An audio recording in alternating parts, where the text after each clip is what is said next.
Baik, kita mau belajar firman Tuhan, dan mari kita tunduk kepala dan kita berdoa. Bapa di surga, Allah yang baik, Allah yang berkemurahan, urapi masing-masing kami, baik hamba-Mu yang akan menyampaikan firman Tuhan, demikian juga seluruh umat-umat Tuhan yang tergabung di dalam Zoom ini, dimanapun mereka berada, sementara mereka di rumah, biarlah Tuhan urapi, Tuhan berkati, sehingga kami dapat mengerti akan firman Tuhan ini. Terima kasih ya Tuhan, inilah doa harapan kami. Mohon ampun atas pelanggaran dosa kami, dalam nama Yesus kami berdoa. Amin. Saudara sekalian, ada kurang lebih 30 slide, dan mudah-mudahan 30 menit pas kita bisa selesai. Saya mengambil judul panas yang tinggi. Apa yang dimaksud dengan panas yang tinggi ini?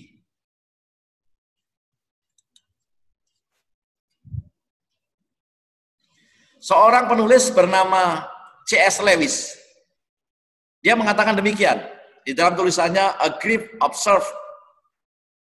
Saya pikir bukan banyaknya bahaya yang membuat tidak percaya kepada Allah. Bahaya yang sesungguhnya adalah saya mulai meyakini perkara-perkara semacam itu tentang Dia. Kesimpulan yang saya takuti adalah jadi tidak ada Allah sama sekali. Jadi seperti inilah Allah itu. Bapak Ibu yang dikasihi Tuhan, C.S. Lewis awalnya adalah seorang ateis. Dia tidak percaya Tuhan. Dia tidak percaya Allah ada. Dia ateis. Dan ketika dia sudah mulai percaya kepada Tuhan, dia menerima Yesus sebagai juru selamat pribadinya. Tetapi ketika istrinya meninggal dunia, maka dia tuliskan kata-kata ini di dalam bukunya yang berjudul A Grief Observed ini. Dia menuliskan bahwa yang menjadi ketakutan dia adalah penderitaan-penderitaan itu akan mengubah pandangan dia, persepsi dia tentang, oh Allah itu seperti ini. Bapak Ibu yang dikasihi Tuhan, bila mana segala sesuatu benar-benar menyakitkan, sebagian kita menolak Allah sepenuhnya. Bagi sebagian orang seperti C.S. Lewis, ada penggodaan untuk mengubah pandangan kita tentang Allah dan membayangkan segala jenis perkara tentang Dia. Ketika ujian, pencobaan, hal-hal yang menyakitkan, menyulitkan, penderitaan menjadi bagian kita, mungkin saja saya dan saudara berpikir seperti C.S. Lewis. Bukan meragukan tentang keberadaan Allah, bukan. Tetapi selalu ada pertanyaan, oh Allah itu seperti ini. Allah itu Allah yang tidak baik, Allah yang kejam, Allah yang tidak peduli, Allah yang mengizinkan penderitaan kepada saya, dan seterusnya. Itulah yang dipikirkan oleh C.S. Lewis dan mungkin sebagian daripada kita. Dan perlu kita ketahui bahwa C.S. Lewis berlatar belakang seorang ateis, tetapi dia bertobat, menerima Yesus, dan dia menjadi seorang penulis buku yang sangat luar biasa. Buku-bukunya sangat baik dan penuh dengan motivasi. Nah, pertanyaannya adalah berapa panaskah keadaan ini bisa jadi?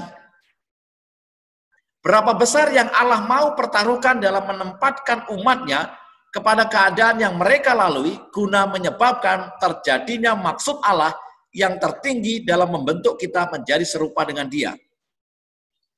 Ketika kita berada pada posisi seperti C.S. Lewis, bahwa dia ditinggalkan oleh istrinya meninggal, kemudian dia mulai mengalami kesedihan, ya, sebagaimana seorang suami istri adalah pasangan, mereka adalah satu. Alkitab mengatakan suami istri itu adalah saling penolong. Dan ketika penolongnya sudah tidak ada, dia mengalami kesedihan. Pertanyaan yang muncul adalah, ya, jangan sampai di dalam pikirannya yang dia takutkan adalah seperti inilah Allah itu. Nah, ketika ujian-ujian ini makin tinggi, makin panas, sebenarnya berapa panas bagi saya dan saudara? Masing-masing kita mengalami kesulitan, masing-masing kita mengalami ujian dan pencobaan. Roma 8 ayat 29, firman Tuhan berkata, sebab semua orang yang dipilihnya dari semula, mereka juga ditentukannya dari semula untuk menjadi serupa dengan gambaran anaknya, supaya ia, anaknya itu, menjadi yang sulung di antara banyak saudara. Saya selalu berkata dan saya selalu memotivasi diri saya. Dari hampir 7 miliar penduduk di dunia ini, sekarang ini hampir 7 miliar, saudara. Sudah 6,8 kalau tidak salah ya. Hampir 7 miliar penduduk di dunia ini, Allah telah memilih saya menjadi anaknya, menjadi gambarannya. Dan itu adalah kebanggaan yang sangat saya maklumi, saya luar biasa, saya terima. Demikian juga, saudara telah dipilih Allah untuk menjadi anaknya. Dan Tuhan menginginkan ketika kita diangkat menjadi anak-anaknya, maka Tuhan menginginkan kita serupa dengan Dia. Luar biasa misi Tuhan ini, rencana Tuhan ini. Tetapi apakah kita benar-benar akan menjadi serupa dengan Dia? Pelajaran kita, sekali lagi judul firman Tuhan pada saat ini adalah panas yang tinggi. Dalam hal apa? Mari kita lihat. Ada 2 contoh yang saya mau sampaikan. Yang pertama adalah Abraham. Abraham dalam ujian. Saudara, ketika saudara buka dalam Kejadian pasal yang ke-22, saudara akan mendapati bagaimana ujian itu. Ya, saudara tahu bahwa Abraham dan Sarah telah menikah dan mereka sekarang berusia lebih daripada 100 tahun karena pada waktu anaknya yaitu Ishak dilahirkan, Abraham telah berumur 100 tahun, Sarah telah berumur 90 tahun. Dan sekarang anaknya sudah menjadi dewasa, remaja. Dan yang perlu kita ketahui pada Kejadian pasal sebelumnya, dikatakan bahwa anak yang dilahirkan dari Sarah adalah anak perjanjian, dan Tuhan telah membawa dia keluar dari tanah Urs Kasdim, tanah kelahirannya, tanah yang kota yang maju, kota yang sangat luar biasa, kepada satu kota yang dia tidak tahu, tetapi dia ikuti kata Tuhan. Bahkan Tuhan menjanjikan bahwa keturunanmu akan seperti bintang-bintang di langit, seperti pasir di laut. Tapi setelah menunggu selama 100 tahun, janji itu baru digenapi. Dan lahirlah anaknya Ishak. Tetapi yang menarik, di dalam Kejadian pasal 22, ketika Ishak sudah mulai beranjak remaja, apa yang terjadi? Dengan tiba-tiba dan tanpa penjelasan, Allah memanggil Abraham untuk mempersembahkan anaknya sendiri sebagai korban bakaran. Saya tidak tahu apa yang dirasakan oleh Abraham dan juga Sarah. Ya, dengan tiba-tiba tanpa ada penjelasan, Allah memanggil Abraham. Saudara nanti bisa baca selengkapnya di dalam Kejadian pasal 22. Untuk mempersembahkan anaknya sendiri sebagai korban bakaran. Dapatkah Anda membayangkan bagaimana perasaan Abraham saat itu? Tuhan berkata, melalui Sarah, Abraham akan diberkati dengan keturunan yang begitu banyak, yang Alkitab katakan bagaikan bintang di langit, bagaikan pasir di laut. Tetapi ketika anak satu-satunya yang dia telah dapat setelah menunggu hampir 100 tahun, setelah usia 100 tahun, menunggu janji kegenapan itu 25 tahun, sekarang Allah meminta untuk mempersembahkan Ishak sebagai korban bakaran. Bisakah saudara membayangkan akan perasaan Abraham pada waktu itu? Seberapa panas perasaan situasi yang dialami oleh Abraham pada waktu itu. Demikian juga si Sarah. Bapak Ibu yang dikasih Tuhan, pada tingkat manusiawi sesungguhnya merupakan satu pemikiran yang benar-benar mengerikan bagi Allah yang kudus untuk meminta agar Anda mempersembahkan anak Anda sendiri. Ya, kalau saya sebagai seorang manusia, maka dikatakan, masa iya sih Allah meminta untuk saya mempersembahkan anak saya satu-satunya. Saya bayangkan kalau tiba-tiba Tuhan berbicara kepada saya, Pak Daniel, bawa anakmu Beverly, lalu bawa dia kepada mezbah korban bakaran. Wah, Saya tidak tahu saudara, apa yang bisa saya pikirkan. Mungkin istri saya akan menangis berhari-hari, bahkan bisa jadi berminggu-minggu. Ya Tuhan, benar nggak ini? Bisa jadi saya akan berpikir seperti C.S. Lewis, loh Allah kok seperti ini ya? Itu pada tingkat manusiawi. Lalu pada tingkat rohani, bahkan jika Abraham menganggap bahwa hal ini berkenan, bagaimana janji Allah tentang suatu warisan?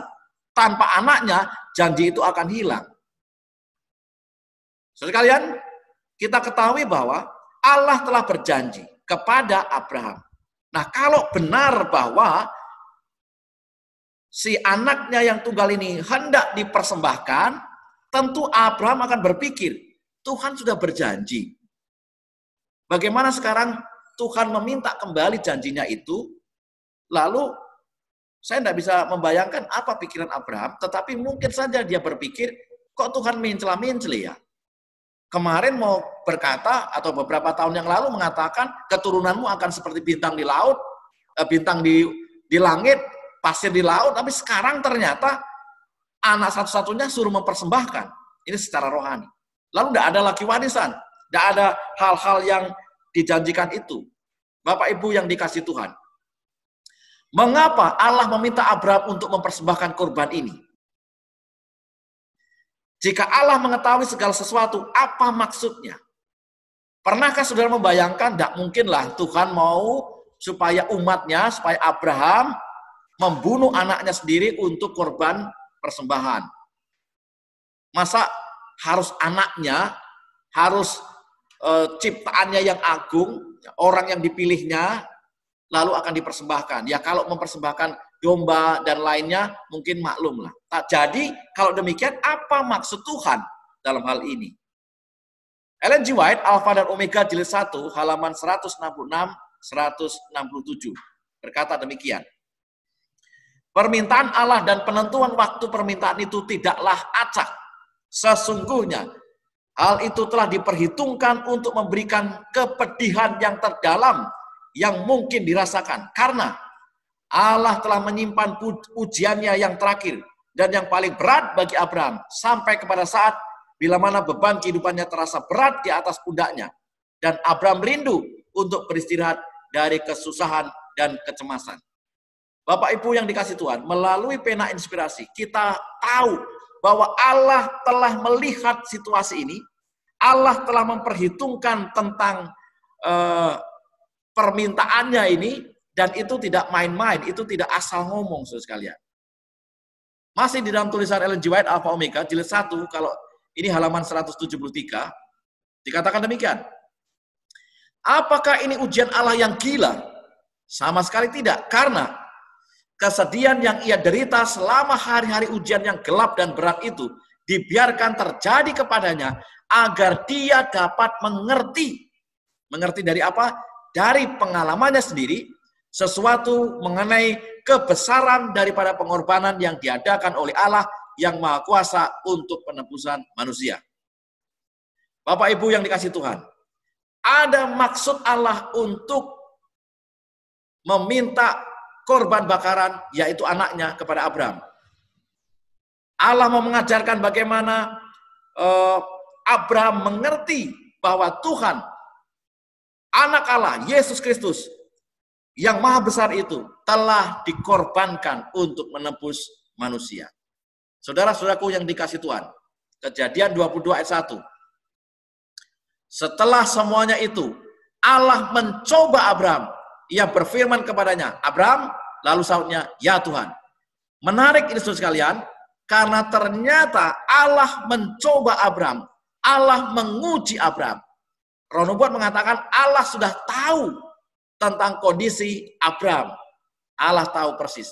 Demikian juga Allah tahu apa yang terjadi, apa yang kita alami, bahkan apa yang terjadi ke depan dalam kehidupan saya dan saudara. Allah tahu. Dan ujian ini tujuannya adalah, ini dia, yang di ayat ke atasnya tadi ya, agar kita mengerti dari pengalaman kita sendiri tentang pengorbanan dari Yesus Kristus. Ini khusus untuk Abraham. Ini hanyalah sebuah ujian. Allah tidak pernah bermaksud agar Abraham membunuh anaknya, karena kalau memang Allah bermaksud agar Abraham membunuh anaknya, tentu saja janjinya batal. Allah dianggap sebagai Allah yang mencela-mencela, kemudian Allah adalah Allah yang tidak kasih. Bagaimana mungkin terjadi pembunuhan untuk korban bakaran ini? Ini adalah sebuah ujian. Ingat, ini hanyalah sebuah ujian. Ada sesuatu yang sangat penting untuk kita ketahui tentang bagaimana Allah kadang-kadang bekerja. Abraham bisa saja gagal dalam memperoleh pemahaman ini dengan mengabaikan perintah-perintah ini sebagai perintah dari setan. Bisa saja, ingat saudara sekalian, Abraham tidak tahu. Ya, kita tahu sekarang ini karena apa? Karena Alkitab sudah menuliskannya. Karena Roh Nubuat sudah memberikan gambaran kepada kita. Sehingga kita tahu, oh ternyata Abraham diuji. Tapi bayangkan saudara, pada waktu itu, Abraham tidak tahu bahwa ia sedang dicoba atau diuji. Sehingga bisa saja pikiran-pikiran seperti C.S. Lewis muncul, kok Allah seperti ini ya? Lalu bisa saja Abraham berpikir, ini perintah setan apa perintah Allah ini? Bisa saja saudara. Kunci dari pengalaman Abraham yang dapat bertahan dan belajar melalui keseluruhan proses itu adalah pengenalannya akan suara Allah.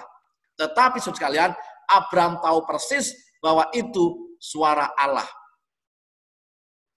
Jadi kalau kita dalam keadaan ujian, dalam keadaan berbagai persoalan, kita harus kenal suara Allah. Kita harus peka, jangan biarkan suara-suara setan masuk menggoda kita, membiarkan kita, sehingga kita gagal. Bapak Ibu yang dikasih Tuhan, bagaimana kita mengenal suara Allah? Bagaimana kita mengetahui bila mana Allah sedang berbicara kepada kita? Apakah cara-cara di mana Allah menyampaikan kehendaknya kepada Anda dan saya? Bagaimana? Apakah kita mengenal suara Allah?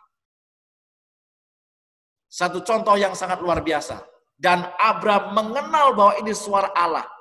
Bahwa segala ujian ini adalah untuk menjadikan Abraham taat. Abraham mengerti Tuhan telah berkorban. Panas memang. Dalam artian, nggak mungkin lah. Ini di luar masuk akal ini, ujian ini. Tetapi itulah yang terjadi. Mari kita lihat contoh yang kedua. Saya berikan gambaran tentang Ayub. Dengan judul Ayub bertahan melalui ibadah. Orang selalu berbicara tentang Ayub kalau berbicara tentang penderitaan. Mari kita akan lihat. Ada sesuatu yang sangat mengherankan bagi kita dari cerita tentang Ayub. Para malaikat datang untuk bertemu Allah dan setan datang bersama dengan mereka juga. Lalu Allah bertanya kepada setan, di mana dia selama ini? Hai setan, dari mana aja? Lalu Ayub 1 ayat 7 setan menjawab, oh saya telah mengelilingi dan menjelajah bumi, kata setan. Kemudian Allah menghadapkan pertanyaan ini. Perhatikan Ayub 1 ayat 8. Apakah engkau memperhatikan hambaku Ayub? Saudara sekalian, inisiatif untuk bertanya ini dari mana? Dari Allah. Allah bertanya kepada setan, dari mana? Oh, dari mengelilingi dan menjelajahi bumi ini. Lalu Allah bertanya, apakah engkau memperhatikan hambaku Ayub? Saudara sekalian, menarik untuk kita pelajari. Pertanyaan itu sendiri tidaklah luar biasa. Apa yang luar biasa adalah apa yang Allah tanyakan dari pertanyaan itu. Bukan setan yang menunjuk Ayub sebagai subjek untuk diuji, tetapi Allah. Sebagaimana Kejadian pasal 22 ayat 1, Allah mencoba Abraham. Di sini, dalam konteks yang mirip, dikatakan bukan setan yang menunjuk Ayub sebagai subjek untuk diuji, tetapi Allah. Dia katakan, apakah engkau tahu anakku Ayub? Ini kata Tuhan ya. Allah yang mengetahui dengan tepat apa yang akan terjadi berikut. Mengarahkan Ayub kepada perhatian setan. Sementara di bumi, Ayub tidak mengetahui apa-apa. Betapa panasnya ujian berat yang segera akan terjadi. Kita tahu bahwa ujian yang dihadapi Ayub sangat berat. Luar biasa. Tapi Ayub tidak tahu pada waktu itu. Ayub tidak tahu apa-apa. Dan ternyata ini adalah bagian daripada rencana Tuhan. Kok bisa? Iya, karena Tuhanlah yang mengatakan, yang bertanya kepada setan, kau tahu nggak Ayub? Kemudian setan tentu saja memberikan ini. Jadi Bapak Ibu yang dikasih Tuhan, ujian selalu mendatangkan kebaikan. Ayub 1 ayat 13 dan 15, ini kisahnya. Saya akan bacakan dengan cepat. Mudah-mudahan bisa selesai tepat waktu. Pada suatu hari ketika anak-anaknya yang lelaki dan yang perempuan makan-makan dan minum anggur di rumah saudara mereka yang sulung, datanglah seorang pesuruh kepada Ayub dan berkata, sedang lembu sapi membajak dan keledai-keledai betina makan rumput di sebelahnya, datanglah orang-orang Seba, menyerang dan merampasnya serta memukul penjaganya dengan mata pedang. Hanya aku sendiri yang luput, sehingga dapat memberitakan hal itu kepada Tuhan. Ya, habis lembu, sapi, keledai, semuanya habis. Binatang-binatang peliharaannya habis, ya, dirampas oleh orang-orang Seba dan para penjaganya juga dibunuh. Hanya satu yang luput. Penderitaan pertama. Yang kedua, ini orang yang kedua lapor. Sementara orang itu berbicara, datanglah orang lain, orang yang kedua, dan berkata, api telah menyambar dari langit dan membakar serta memakan habis kambing domba dan penjaga-penjaganya. Kalau tadi sapi, lembunya habis, sekarang kambing domba dan penjaga-penjaganya. Hanya aku sendiri yang luput sehingga dapat memberitakan hal itu kepada Tuhan. Orang yang ketiga, sementara orang itu berbicara, orang ketiga datang, lalu dia berkata, orang-orang Kasdim membentuk 3 pasukan, lalu menyerbu unta-unta dan merampasnya serta memukul penjaga-penjaganya dengan mata pedang. Hanya aku sendiri yang luput.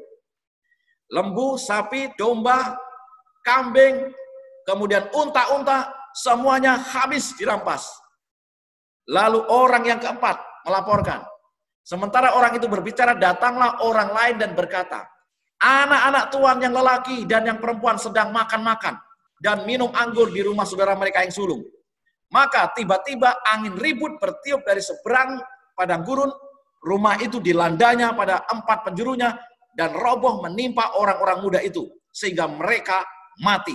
Hanya aku sendiri yang luput, sehingga dapat memberitahukan hal itu kepada Tuhan. Saudara sekalian, Ayub orang yang paling kaya di timur. Nanti di lain waktu mungkin kita bisa belajar tentang berapa harta kekayaan Ayub. Tetapi luar biasa, dia orang paling kaya.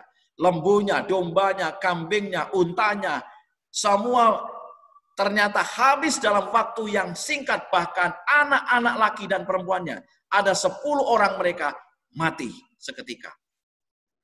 Mari kita bayangkan, badai ini yang sangat hebat. Panas yang sangat tinggi dirasakan oleh Ayub dan juga istrinya. Stres, emosi, marah, komplain. Mungkin bisa saja pikiran-pikiran setan masuk kepada Ayub. Bisa saja pikiran seperti C.S. Lewis, kok Allah seperti ini ya? Bisa saja. Banyak sekali terjadi dalam pikiran-pikiran Ayub dan istrinya. Saya tidak tahu apa yang dipikirkan saat itu. Saudara sekalian, ada kemungkinan untuk menghadapi penderitaan seperti itu dalam 2 cara. Kalau orang menderita, ada 2 kemungkinan yang bisa terjadi untuk kita hadapi. Yang pertama, kita bisa menjadi marah, menggerutu sambil membelakangi Allah atau meninggalkan Allah. Kita mengatakan Allah kejam atau Allah tidak ada. Atau yang kedua, kita dapat bergantung pada Allah lebih kuat lagi. Ini adalah 2 kemungkinan yang dirasakan oleh orang-orang yang mengalami penderitaan bahkan sekelas Ayub. Ayub 1 ayat 20-21, inilah respon Ayub. Maka berdirilah Ayub lalu mengoyakkan jubahnya dan mencukur kepalanya. Kemudian sujudlah ia dan menyembah, katanya. Dengan telanjang aku keluar dari kandungan ibuku. Dengan telanjang juga aku akan kembali ke dalamnya. Tuhan yang memberi, Tuhan yang mengambil, terpujilah nama Tuhan. Bapak Ibu yang dikasih Tuhan, Ayub menghadapi malapetakannya dengan tetap berada pada hadirat Allah, serta menyembahnya. Saya mau bertanya, sebagai pertanyaan renungan, sementara kita menghadapi banyak persoalan, banyak penderitaan, saya menyadari betapa sahabat saya, saudara saya itu sangat stres ketika dinyatakan positif COVID-19. Dan ia harus masuk rumah sakit, di karantina. Tidak ada orang yang bisa menemuinya, kecuali melalui telepon atau video call saja. Dia mengalami stres yang sangat berat. Dia mengalami ketakutan, kekhawatiran. akan hari depannya, akan anak-anaknya. Dan saya luar biasa tidak bisa membayangkan bagaimana Ayub ini. Seluruh hartanya habis. Bahkan 10 anaknya juga mati dalam waktu itu. Tetapi yang terjadi adalah Ayub menghadapi malapetakannya dengan tetap berada pada hadirat Allah serta menyembahnya. Ini adalah tindakan nomor 2. Ya. Dia tetap menyembah Allah. Dia tetap meninggikan Allah. Ada 3 aspek penyembahan Ayub yang mungkin bisa menolong kita bila mana berada pada penderitaan yang amat dalam.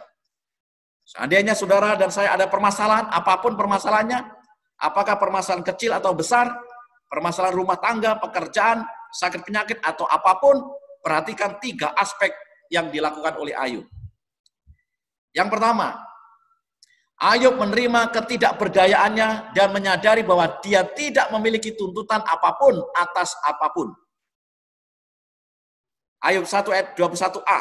Dengan telanjang aku keluar dari kandungan ibuku, dengan telanjang juga aku akan kembali ke dalamnya. Ayub menerima, loh saya dilahirkan di dunia ini tidak dapat apa-apa kok. Saya dilahirkan dalam telanjang kok, saya nggak disangonin Tuhan kok. Menerima bahwa kita tidak berdaya. Menerima bahwa kita adalah manusia yang lemah, dosa yang sangat memungkinkan untuk kita menderita, sangat memungkinkan untuk kita hidup dalam banyak persoalan. Tetapi kita menerima dan menyadari bahwa kita dilahirkan dalam kondisi yang seperti ini. Menerima. Yang kedua, Ayub mengakui bahwa Allah masih memegang kendali sepenuhnya. Ayub 1 ayat 21b. Tuhan yang memberi, Tuhan yang mengambil. Luar biasa. Kalaupun ada masalah dalam kehidupan kita, persoalan-persoalan kehidupan kita, kita bisa mengambil poin yang kedua juga. Katakan kepada Tuhan, Tuhan, Engkau yang punya hidup saya, Engkau yang mengendalikan hidup saya, Engkau adalah Bapak saya, Engkau adalah Tuhan saya, Engkau adalah pencipta saya. Katakan. Sadari, katakan bahwa Allah memegang kendali kepada hidup saya dan saudara. Dan yang ketiga, Ayub tetap yakin akan keadilan Allah. Makanya dikatakan di dalam Ayub 1 ayat 21c, terpujilah nama Tuhan. Tetaplah kita memuji Tuhan. Karena apa? Karena Tuhan selalu pegang kendali. Ini kita dapat karena apa? Karena Alkitab sudah menuliskannya. Tetapi sementara Ayub menjalani kehidupan yang sulit itu, dia tetap memuji nama Tuhan. Luar biasa. Bapak Ibu yang dikasih Tuhan. Apakah Anda dan saya sedang melewati suatu cobaan? Ikutilah langkah-langkah Ayub tersebut. Langkah-langkah Ayub dapat menolong Anda dan saya menjalani kehidupan ini. Saudara-saudaraku yang dikasih Tuhan, dilema manusia adalah kurangnya pengertian yang penuh tentang apa makna kasih Allah. Allah itu begitu mengasihi, kekal saudara. Kemarin mengasihi, hari ini mengasihi, besok juga akan mengasihi. Jadi kalau kemarin kita baik-baik saja, hari ini datang persoalan yang berat, datang ujian yang berat, mungkin harta kita habis, mungkin ditinggalkan kekasih hati kita, mungkin persoalan-persoalan yang lainnya, pastikan bahwa kita tetap punya pikiran yang jernih, bahwa Allah tetap mengasihi. Kenapa? Karena Allah kemarin mengasihi, hari ini mengasihi, dan besok juga mengasihi. Luar biasa. Ini dilema manusia. Apakah kita punya pengertian yang seperti ini? Sebagaimana kisah tentang Ayub, Allah mengizinkan suatu cobaan yang hebat karena ia yakin bahwa Ayub akan berhasil melewatinya.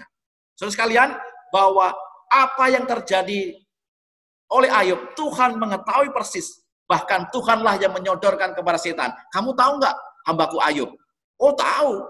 Lalu akhirnya setan mencoba menguji dia. Bapak Ibu yang dikasih Tuhan. Panas yang luar biasa adalah proses pemurnian akan iman kita. Kalau Abraham diuji, Abraham menghadapi suatu tantangan, suatu cobaan, dan Tuhan izinkan itu terjadi, Tuhan ingin memurnikan Abraham. Kalau Ayub juga mengalami ujian yang sama, bahkan lebih daripada itu, maka intinya adalah, ini adalah proses pemurnian akan iman kita. 1 Korintus 10 ayat 13. Pencobaan-pencobaan yang kamu alami ialah pencobaan-pencobaan biasa yang tidak melebihi kekuatan manusia. Sebab Allah setia, ingat, Allah setia, dan karena itu ia tidak akan membiarkan kamu dicobai melampaui kekuatanmu. Bagian akhir di ayat ini, pada waktu kamu dicobai, ia akan memberikan kepadamu jalan keluar sehingga kamu dapat menanggungnya. Luar biasa kasih Allah ini. Setia, kekal, dan Tuhan berikan kepada kita kekuatan untuk menanggungnya. Sekalipun panas, saudara sekalian, ujian ini sangat panas, membuat saya depresi, membuat saya stres, membuat saya marah. Pastikan bahwa Tuhan mengizinkan itu terjadi, kita punya kekuatan untuk menghadapinya, karena Allah, dan Allah akan memberikan jalan keluar. Pastikan itu. Mazmur 103 ayat 13. Seperti Bapa sayang kepada anak-anaknya, demikian Tuhan sayang kepada orang-orang yang takut akan Dia. Tuhan sangat sayang kepada saya dan saudara. Persoalan apapun yang kita hadapi, mungkin kita menghadapi oleh pekerjaan, sakit penyakit, apapun, Tuhan sangat sayang kepada saya dan saudara. 1 Petrus 1 ayat 7.